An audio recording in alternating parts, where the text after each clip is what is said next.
Setelah menepis usulan mediasi, Roy Suryo CS yang terancam hukuman 12 tahun penjara dan dicekal ke luar negeri, kini membuat siasat baru. Mereka mengajukan permohonan kepada Polda Metro Jaya untuk melakukan gelar perkara khusus.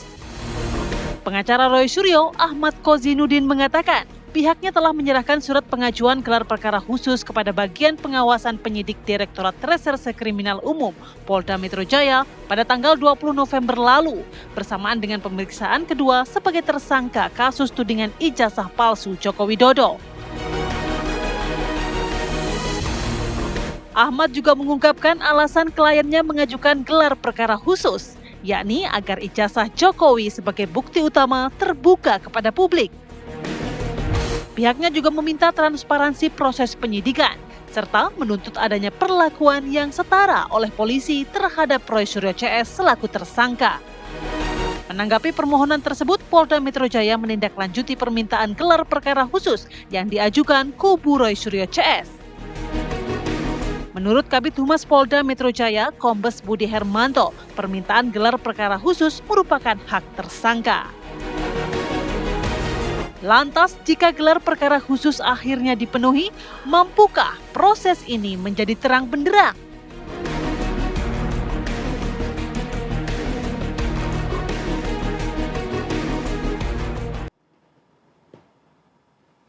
Ya udah bukan babak baru lagi ya. Kok lemes gitu sih awalnya Reza?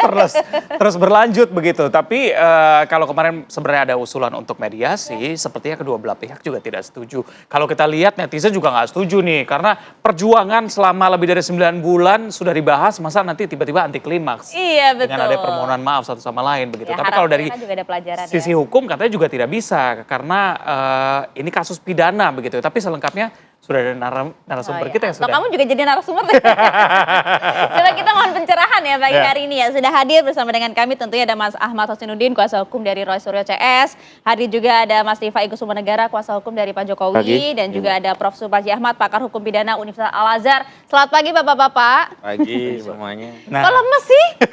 Pagi semuanya.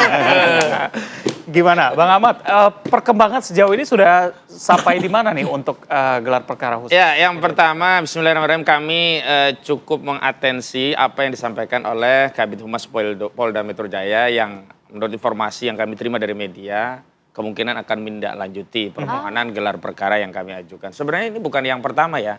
21 Juli yang lalu kami sudah kirim permohonan tapi belum direspon. Lalu 20 November kemarin kami kirim kembali begitu. Dasarnya juga memang sudah diatur dalam Perkapolri nomor 6 tahun 2019. Kan justru yang diingatkan oleh penyidik ya? Justru malah penyidik yang mengingatkan. Itu pula yang kami bertanya-tanya apa ini mau jadi serinya sampai kiamat gitu loh. Biar lama gitu oleh penyidik. Harusnya kan dipercepat. Tapi yang paling penting itu dalam proses penyidikan kan bukan lama atau cepatnya. Tetapi apa yang kami harapkan adalah sebuah penyidikan yang transparan, profesional, kredibel, dan akuntabel. Karena itulah kami menjadikan pasal 33 di Perkapolri itu sebagai dasar. Memang ada perbedaan ya, kalau di Bareskrim yang lalu itu dasarnya adalah adanya dumas dan permohonan dari penasihat hukumnya begitu. Yang kedua memang kalau ada perkara itu dihentikan melalui putusan pra-peradilan, perlu juga ada gelar perkara khusus. Kalau yang ini? Kalau yang ini karena memang perkara ini menjadi atensi masyarakat. Atas dasar itu kami ajukan permohonan gelar perkara khusus. Setidaknya ada dua hal yang kami ingin uji begitu. Yang pertama berkaitan dengan komitmen berkait dengan prosedur. Yang kedua substansi daripada gelar perkara itu sendiri.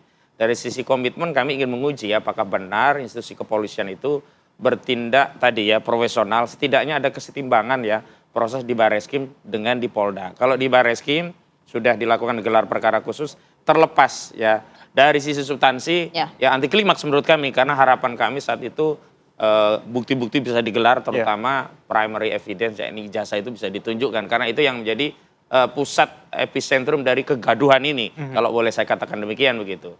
Yang kedua tentu yang di Polda tentu juga harus punya perhatian sama kalau ini mau diperlakukan setimbang. Nah, kita kan punya satu keyakinan begini ya. Bagaimana kita akan mendapatkan keadilan dari substansinya kalau prosesnya saja kita sudah diperlakukan tidak adil. Karena itu kita berharap dari prosesnya saja sudah diberi keadilan, kesetimbangan, perlakuan yang sama, equal baru kita nanti bicara substansi. Mas, sebelum kita masuk ke substansi, ini harus dijelaskan juga sebenarnya. Ketidakadilan dirasa ini seperti apa? Ini proses sudah panjang. Meskipun sudah ada status tersangka kan, tapi juga tidak ditahan. Iya. Ketidakadilan itu yang paling terlihat itu adalah perbedaan perlakuan antara laporan yang dilaporkan elemen masyarakat terhadap dugaan pemalsuan ijazah yang hanya menjadi dumas dan pada akhirnya dumas itu dihentikan. Tetapi laporan Saudara Joko Widodo 30 April lalu ketika menuduh klien kami melakukan pencemaran, fitnah, itu langsung menjadi LP. Itu saja menurut kami secara proses prosedur itu sudah ada perlakuan yang berbeda begitu. Semestinya setidak-tidaknya kalau dua-duanya dumas semua, kalau dua-duanya jadi LP semua, kalau dua-duanya masuk pengadilan semua. Dan kalau kita bicara tentang ijazah palsu kan yang paling relevan secara pidana ya, untuk membuktikan apakah benar ijazah tersebut palsu atau tidak adalah menggunakan pendekatan unsur 263 KUHP, yakni pemalsuan dokumen. Jika terbukti berarti memang dipalsukan, jika tidak terbukti berarti ijazah tersebut asli, selesai. Bukan kemudian lari ke pencemaran, fitnah. Artinya ada dua tahapan untuk membuktikan sebelum masuk ke pencemaran dan fitnah. Pertama tahapan untuk membuktikan dulu ijazahnya itu asli atau tidak. Yang kedua baru kalau ijazah itu terbukti asli baru ada fitnah. Kalau ijazahnya itu terbukti palsu berarti tidak relevan menyatakan bahwa orang yang meneliti dan menyimpulkan ijazah itu palsu sebagai sebuah fitnah. Ini yang menurut kami tidak seimbang gitu. Belum lagi kalau kita bicara substansi yang selama ini diinginkan masyarakat itu kan proses menyelesaikan masalah bangsa ini dengan pendekatan yang paling sederhana, paling mudah dimengerti, dan paling cepat. Contoh yang paling mudah untuk kita pahami penyelesaiannya adalah apa yang dilakukan oleh Pak Arsul Sani, Hakim Mahkamah Konstitusi. Itu sederhana, cepat, mudah, dan masyarakat memiliki keyakinan gitu. Keyakinannya apa? Motif orang biasanya kalau ada kejahatan itu berbelit-belit. Nah, ada gium di kepolisian itu maling tidak pernah mau ngaku gitu. Sebelum diinjak kakinya, mungkin kira-kira begitu. Ini yang kemudian membuat kami dan juga masyarakat ketika perkara ini menjadi panjang, melelahkan, berbelit-belit, terutama ketika ijazah itu tidak dihadirkan dengan praduga, suuzonnya nanti kalau dihadirkan pun belum tentu selesai dan seterusnya. Saya kira ini yang kemudian menimbulkan keyakinan publik makin kental bahwa ada masalah di ijazah itu. Oke. Bang Rifai gimana nanggepinnya? Ya, pertama kembali lagi bahwa dari pihak tersangka ingin mengajukan gelar, ya itu monggo-monggo saja ya. Karena kami juga ingin memastikan penyidikan ini berjalan profesional, transparan, dan komprehensif. Ya. Dengan tujuan bahwa nanti yang kita capai adalah keadilan itu sendiri. Oke. Nah, tapi kembali lagi sebenarnya kalau menyetir pendapat Bang Husin bahwa kalau Mabes berhenti maka ini berhenti, menurut saya ini bukan kayak main catur remis-remisan gitu ya. Semua bekerja itu berdasarkan alat bukti yang ada. Karena faktanya di Mabes dilakukan penyelidikan dan alat bukti semua mengarah bahwa tidak ada kepalsuan sampai dilakukan pemeriksaan lapor gitu.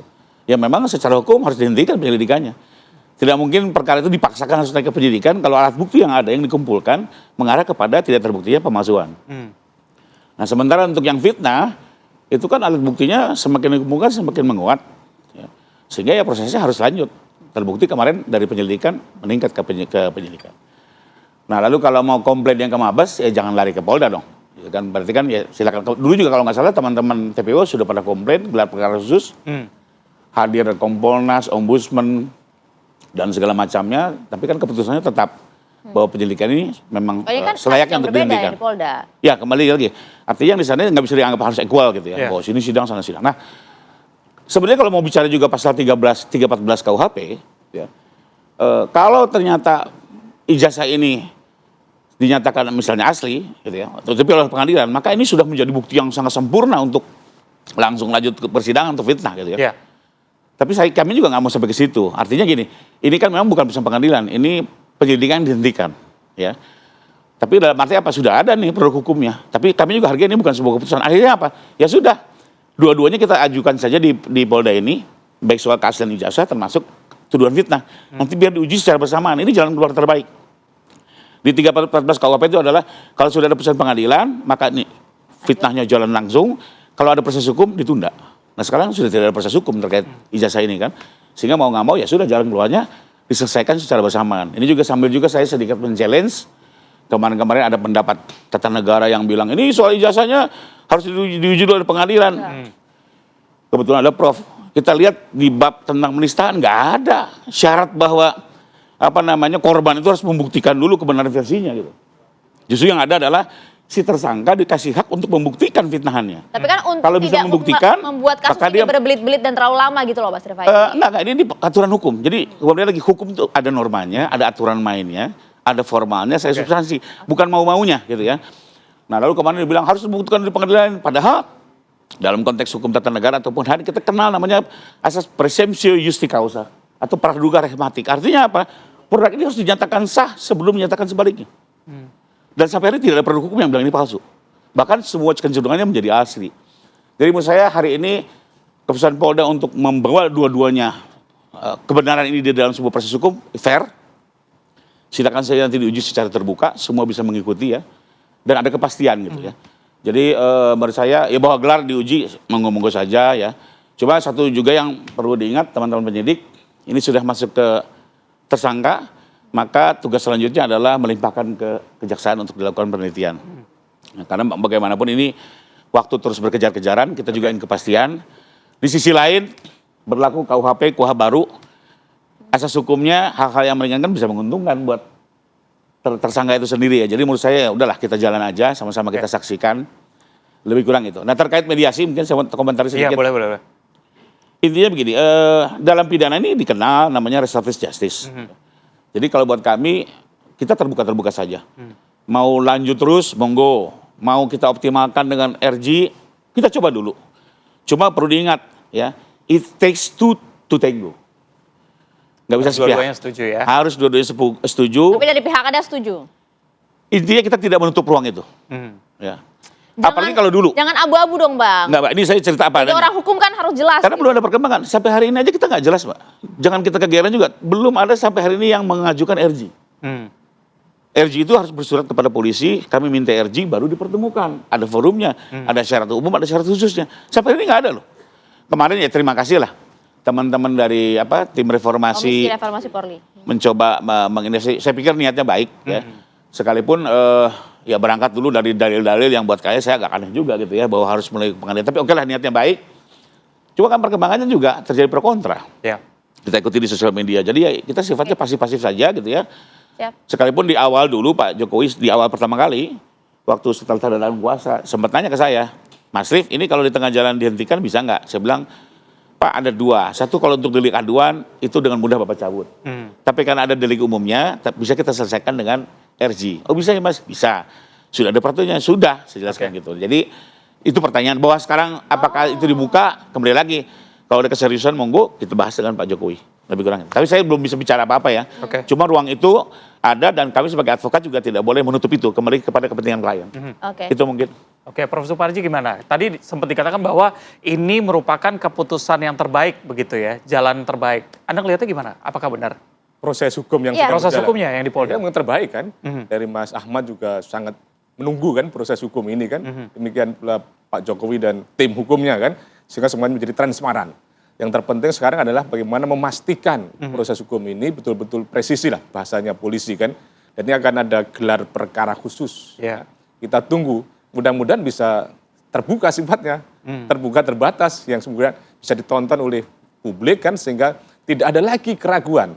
Yang saya khawatir kemudian ketika sudah ada usulan yang sudah disetujui masih menimbulkan kecurigaan lagi, masih menimbulkan kekhawatiran lagi, maka perlu dipikirkan seandainya nanti dalam gelar perkara tadi apakah terbuka terbatas atau bagaimana. Dan yang kedua adalah gelar perkara kan bagian dari proses penyidikan kan yang penting untuk mengevaluasi, menganalisis, memastikan terpenuhinya unsur-unsur atau tidak. Dan ini tadi Mas Ahmad juga mengatakan salah satu alasannya ketika perkara itu menjadi atensi publik. Iya. Bahwa itu adalah kemudian bisa dilakukan gelar perkara. Bagaimana tadi disampaikan dalam proses penegakan hukum itu 3 hal penting harus diperhatikan, aspek substansi, prosedur, dan kewenangan.